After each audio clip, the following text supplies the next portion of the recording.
500 মর্দে মুজাহিদের প্রাণের বিনিময়ে প্রতিহত করেন বিশাল শত্রু বাহিনীর প্রথম দিনের আক্রমণ। অতঃপর দ্বিতীয় দিনে তারা যথারীতি যুদ্ধের সাজে সজ্জিত হয়ে রণাঙ্গনে উপস্থিত হন।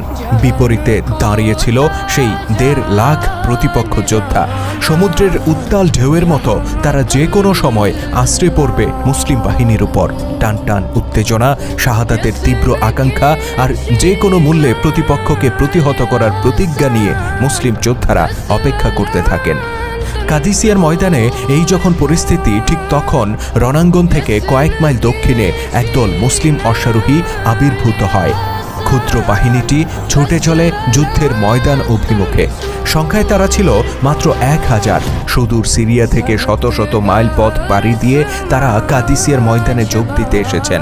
উদ্দেশ্য ছিল মুসলিম বাহিনীর শক্তি বৃদ্ধি করা, কিন্তু মাত্র 1000 অশ্বারোহীর যোগদান মুসলিম বাহিনীকে কতটাই বা শক্তিশালী করতে